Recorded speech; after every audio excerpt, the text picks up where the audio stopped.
Hey there, cats and kitties. I am the Blues Man, Johnny Blues, and this is going to be a brief little review for Sword Art Online, episode 14, which was just freaking epically brilliant all the way through, had me riveted from beginning to end. And I have to tell you, so many surprises, so many shocks, and one that I actually think I kind of unofficially called.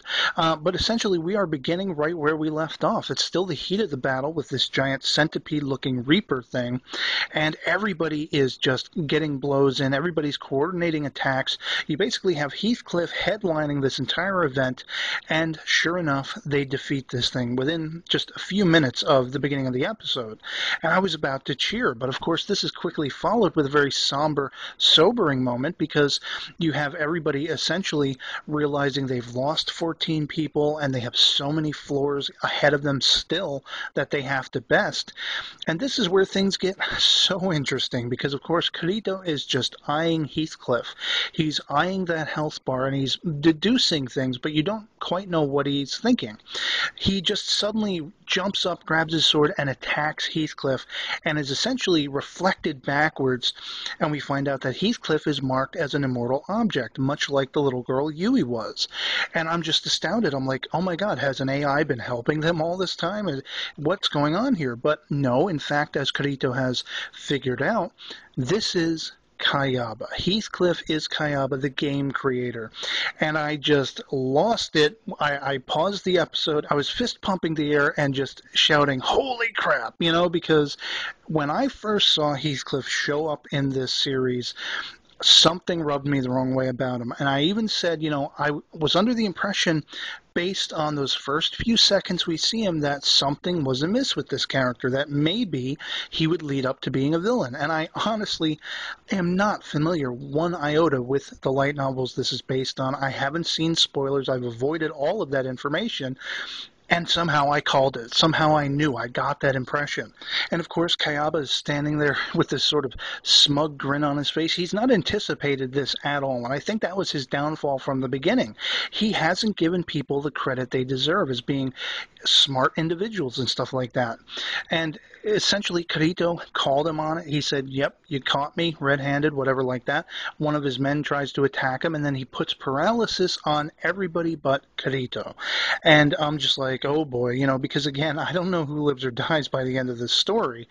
And I'm just thinking, Kirito, what are you doing? When he wants to take him on, Kayaba comes up with this deal, basically, I'll free everybody if you defeat me, that kind of thing. So I had this strong sense this was a mistake for Kirito to go into this battle. And of course, he goes and he's just unleashing havoc. He realizes he's actually strategized that he has to use some kind of sword skill that this guy won't be anticipating, because he wrote the book on them.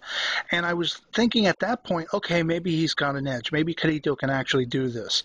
But of course, we have Asuna showing once again that this guy has completely not given credit where it's due by her somehow circumventing the paralysis. And he's shocked by this. When he goes to use a kill shot on Kirito, it hits Asuna, and she effectively seems to die. And I was stunned. And of course, Kirito falls to the ground. He's on his knees. He's crying. And he is effectively killed then, seemingly. But of course, something is happening while he's sort of dying, while he shatters, and boom, he's like suddenly a ghostly form holding her sword, and he stabs it through Heathcliff/Kayaba's heart, and boom, Kayaba is beaten effectively. And of course, the scene that follows is just that much more unexpected, when Kirito basically wakes up sort of on this like floating cloud, looking over the entire Sword Art Online world as if he's in heaven, that kind of thing. And of course, he hears Asuna call his name. They embrace. And I'm like, what is going on? Are they dead within the game? Is this some sort of, sick, cruel joke from the game creator that if they die, they're going to be in limbo for a few minutes there? And of course, then Kayaba shows up in his real guise. He explains what's going on, that everybody's been freed in the game. He kept true to his word, even though he let, so many people die, 6,000 or whatever it was people die in this game. He kept true to his word, so I guess, there's some level of honor and respect to him, even though he is just a tremendously sick individual, if this game is any indication. And effectively, that just kind of trumps itself, because he doesn't even remember when put to questions by Kirito why he created this whole game world. He doesn't even seem to remember why he did. It's very strange, very odd, this occurrence. And so we basically, after he goes off into the void, kind of, you have Kirito and Asuna sitting there for the last, what they think is going to be the last few minutes of their lives. And Kirito breaks down. He is all emotions at this point. He apologizes to Asuna for not being able to save her and get her back to the real world. And it just broke my heart, this scene playing out the way it did. And of course, shortly thereafter, everything goes pitch black. Everything sort of trails off into a wisp. And then we see the eyes open. And Kirito, or his real persona, is in the hospital, waking up. He still has the nerve gear on his head.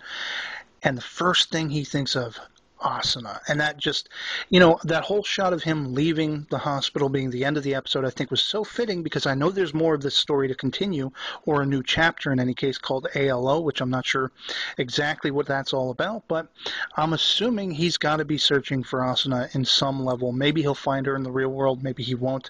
Maybe it'll take finding her in the virtual world again. But in any case, this just floored me. It was an astounding episode. They could have ended the series, frankly, with this. The fact that we have more, it's just mind-boggling to me, and I'm so excited to see what else they can tell within the sort of confines of this universe. So, once again, I'm awestruck by this episode. I'd love to hear from you guys in the comments below what you thought of it, if you've seen it by now, and otherwise, that's going to be it from me. I'm probably going to go watch it again.